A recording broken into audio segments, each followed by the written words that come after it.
साथियों, आज आजादी के अमृत काल में भारत के लिए जितना महत्वपूर्ण स्वराज है, उतना ही महत्वपूर्ण सुराज भी है। हम दोनों का रास्ता भारतीय ज्ञान, विज्ञान, जीवन शैली और पद्धतियों से ही निकलेगा। मैं जानता हूं, विहंगम योग संस्थान वर्षों से इस विचार को आगे बढ़ा रहा है। आपका आदर्श वाक्य है, गावो विश्वस्य मातरः। गौ माता के साथ इस संबंध को सुदृढ़ करने के लिए गोधन को हमारी ग्रामीण अर्थव्यवस्था का एक स्तंभ बनाने के लिए देश में अनेक प्रयास हो रहे हैं। साथियों, हमारा गोधन हमारे किसानों के लिए केवल दूध का ही स्रोत न रहे, बल्कि हमारी कोशिश है कि गौवंश प्रगति के अन्य आयामों में भी मदद करे। आज दुनिया स्वास्थ्य को लेकर सजग हो रही है। केमिकल्स को छोड़कर ऑर्गेनिक फार्मिंग की तरफ विश्व लौट रहा है। हमारे यहां गोबर कभी ऑर्गेनिक फार्मिंग का बड़ा आधार होता था, हमारी ऊर्जा जरूरतों को भी पूरी करता था। आज देश गोबर्धन योजना के जरिए बायोफ्यूल को बढ़ावा दे रहा है, ऑर्गेनिक फार्मिंग को बढ़ावा दे रहा है और इन सब से एक तरह से पर्यावरण की रक्षा भी हो रही है। आज से 2 दिन बाद 16 तारीख को जीरो बजट नेचुरल फार्मिंग, इस पर एक बड़ा राष्ट्रीय कार्यक्रम भी होने जा रहा है। इसमें पूरे देश से किसान जुड़ेंगे। मैं चाहूंगा कि आप सभी भी 16 दिसंबर को प्राकृतिक खेती के बारे में ज्यादा से ज्यादा जानकारी प्राप्त करें और बाद में किसानों को घर घर जाके बताएं। एक ऐसा मिशन है जिसे जन आंदोलन बनना चाहिए और इसमें आप सभी अहम भूमिका निभा सकते हैं।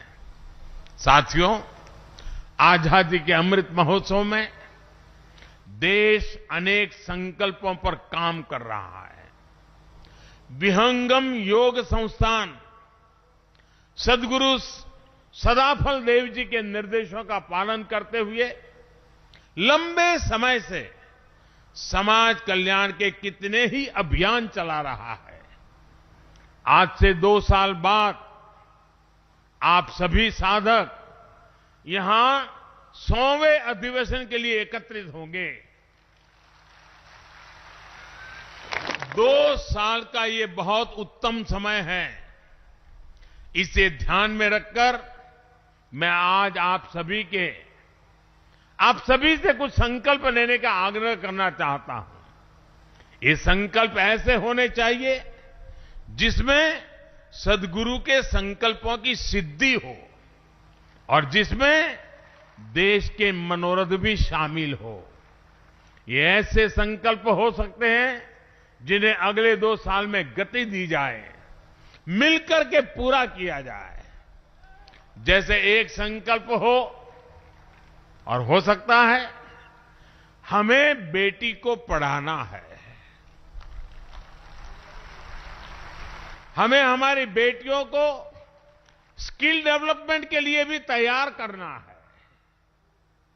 अपने परिवार के साथ साथ जो लोग समाज में जिम्मेदारी उठा सकते हैं, वो 1-2 गरीब बेटियों के स्किल डेवलपमेंट की जिम्मेदारी उठाएं। एक और संकल्प हो सकता है, पानी बचाने के लिए हमें अपनी नदियों को, गंगा जी को, सभी जल स्रोतों को स्वच्छ रखना है। इसके लिए भी आपसे संस्थान द्वारा नए अभियान शुरू किए जा सकते हैं। जैसा मैंने पहले भी बताया, देश आज प्राकृतिक खेती पर बल दे रहा है। इसके लिए लाखों लाख किसान भाई बहनों को प्रेरित करने में भी आप सब बहुत बड़ी मदद कर सकते हैं।